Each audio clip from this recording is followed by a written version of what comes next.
du fait que maintenant on n'a pas pu révéler les contes, il n'y a pas eu une Géoula Shlema, une délivrance totale. Maintenant qu'on est descendu dans la 50e porte de l'impureté, qui est l'imagination, c'est la 50e porte de l'impureté, là, on peut commencer à révéler les contes, puisque comme vous le voyez vous-même, vous en rendez compte que, en fait, les Sipurim Asiyot, c'est la réparation d'imagination, puisque c'est tout des images. C'est des contes, des images. Ces images-là, elles sont là pour réparer toutes les images qu'il peut y avoir dans le monde. C'est l'opposé de Hollywood. C'est la réparation de Hollywood. La réparation de Hollywood. Il y a un Breslever, un ami que j'ai, qui était à Hollywood, qui travaillait à Hollywood, et qui a fait tchouva à Hollywood. Et il est venu en Eretz Israël et voilà, il m'a dit, j'étais à Hollywood. Hollywood, ça veut dire quoi? Ça veut dire la forêt sainte, c'est ce que ça veut dire Hollywood. Alors, réparation de Hollywood, c'est la forêt sainte, c'est-à-dire d'aller dans la forêt à Hatzot, faire Idbo des doutes, c'est ça la réparation de Hollywood. Donc, il me dit, avant j'étais à Hollywood et maintenant je suis dans le Yara Kadosh, dans la forêt sainte, à Hatzot. Voilà, je me trouve dans la forêt, à côté de Shmuel Navi, dans les forêts, et je fais Idbo des doutes là-bas. C'est la réparation. C'est-à-dire que maintenant, aujourd'hui, quelqu'un qui va pas avoir les comptes de Rabbeinu ne pourra pas résister à Hollywood. Mais Hollywood, c'est pas que les films. Hollywood, c'est les films de tout. C'est-à-dire, tout, c'est des films aujourd'hui. Tout est des films. Le travail, c'est un film. Le mariage, c'est un film. L'éducation, c'est un film. La nourriture, c'est des films. Tout, c'est des films. C'est de tout imaginaire. Il y a rien qui manifeste quoi que ce soit de vrai. C'est tout imaginaire.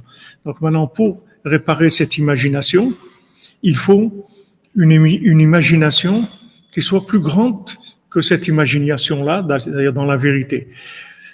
Si vous voulez maintenant réparer cette imagination avec de la logique de vérité, vous pourrez pas. Vous pouvez expliquer tout ce que vous voulez, ça sert à rien. Aucune explication aujourd'hui ne pourra convaincre qui que ce soit.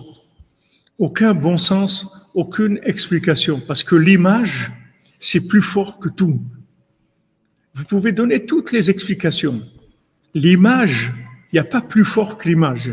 Donc maintenant, il faut que vous amiez une image qui soit plus forte que cette image-là. C'est-à-dire qu'il faut que l'image de la vérité, elle arrive à produire un effet qui soit au moins au même niveau que l'image de Hollywood. Alors, quelle est l'image de la vérité? C'est la bina. La bina, c'est l'image de la vérité. Qu'est-ce que c'est la bina? Ça veut dire que maintenant, la vérité aujourd'hui, elle se déduit, elle se comprend pas. La vérité aujourd'hui, on comprend rien. Seulement on déduit. On déduit que c'est vrai. Maintenant, vous pouvez expliquer à quelqu'un, lui dire, vous pouvez m'expliquer pourquoi il faut aller à Ouman à Rosh Hashanah? Je peux pas t'expliquer. Mais je peux te dire qu'il faut y aller, c'est tout. Non, mais comment? Il n'y a pas une explication? Non, il n'y a pas d'explication. C'est tout. Mais comment je vais savoir? Cherche, tu vas savoir. Alors ça, c'est extraordinaire, parce que maintenant, du fait que la vérité, elle vient de la déduction, elle va être réservée aux gens qui vont chercher. Parce que celui qui ne va pas chercher, il ne va rien voir. Celui qui vient et qui attend une vérité toute prête, logique, il ne va rien voir du tout. C'est protégé. Elle est protégée, la vérité. Elle est protégée, elle est réservée aux gens qui cherchent. Mais celui qui cherche, il va trouver. Et je dis, tu as trouvé? Ouais, c'est super. Il dit, ah ouais, tu peux m'expliquer? Il dit, je pourrais t'expliquer. La seule chose que je te dire, c'est que j'aime, c'est super. Non, mais qu'est-ce que tu aimes? C'est quoi? Je ne peux pas te dire. Qu'est-ce qui est écrit pour Shabbat? Shabbat, on dit ta'amu ur'um. Goûtez et voyez. Tu veux voir le Shabbat? Circuler, il n'y a rien à voir. Alors comment on fait?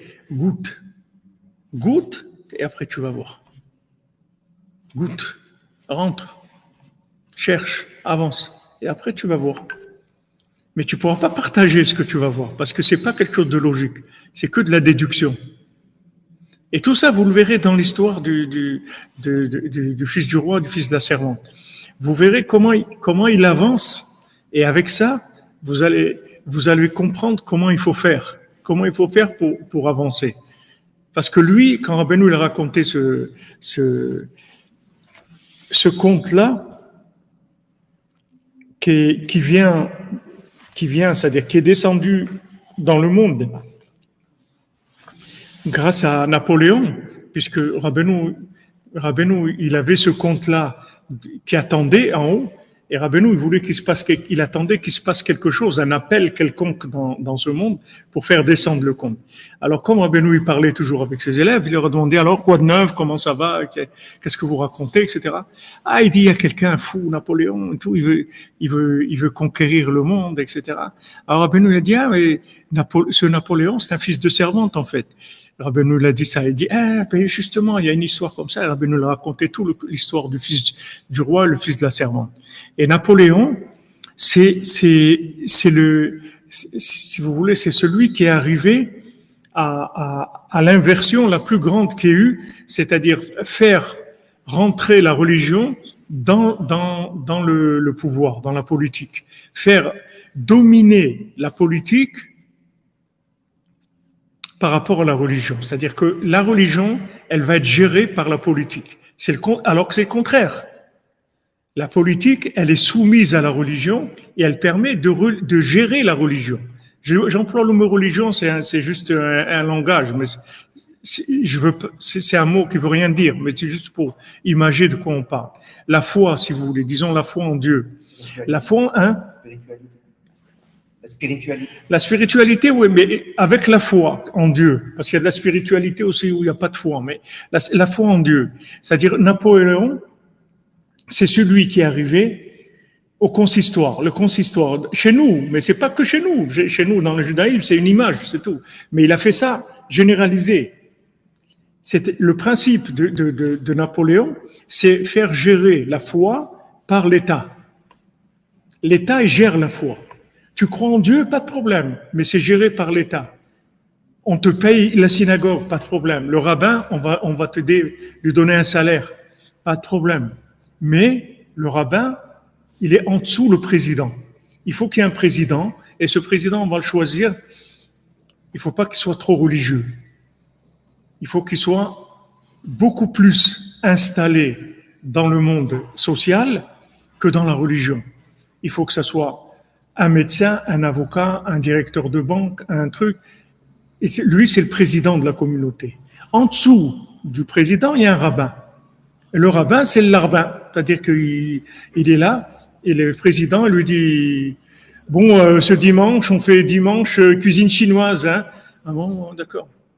Vous êtes d'accord, hein, monsieur le rabbin? Bien sûr, mais tout à fait. Il peut rien dire. Il n'a pas le droit. Il peut pas parler, le rabbin. Pourquoi? Président, tu n'es pas content, mais dehors, c'est fini. Adieu vos vaches cochons, qu'est-ce que tu vas faire?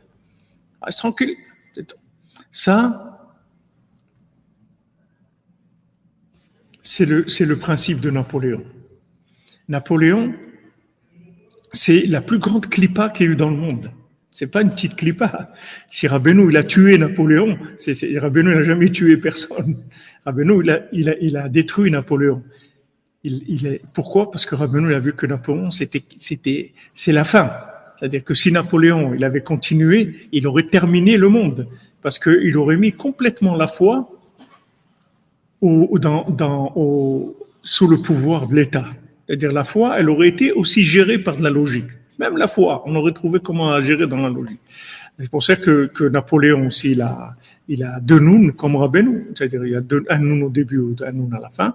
Et au niveau, c'est Paul, c'est-à-dire Paul, ça veut dire tomber, mais ça veut dire folle aussi, fou. C'est le français fou, c'est le principe de la folie, comme notre ami Shimon Garaz, il a écrit dans le français fou. Napoléon, c'est l'inversion totale. Donc maintenant, quelqu'un qui arrive à cette inversion-là, c'est très difficile de sortir. Donc il n'y a pas de logique. Il n'y a pas de logique. Aujourd'hui, il n'y a pas d'approche logique. Maintenant, tu veux de la vérité, tu cherches. Quand tu vas chercher, tu vas trouver. Tu vas trouver quoi? Quelque chose par déduction. Tu vas déduire, tu vas aimer, tu vas sentir que c'est ça, mais tu ne pourras pas partager. Tu pourras faire vivre aux gens. Si tu les aimes et s'il y a de l'amitié, tu dis viens, il y a quelque chose de super, viens. Mais c'est quoi exactement? Non, viens, on parlera après. tu le fais goûter, etc. Et si maintenant lui aussi il cherche et tout, il va goûter, il va dire, ouais, c'est super et tout, moi aussi ça m'aide. Mais tu peux pas logiquement expliquer. Qu'est-ce que tu vas faire à Ouman, à Rosh Hashanah? Je peux pas te dire, viens, c'est tout. Mais je peux pas te dire. Je peux pas t'expliquer.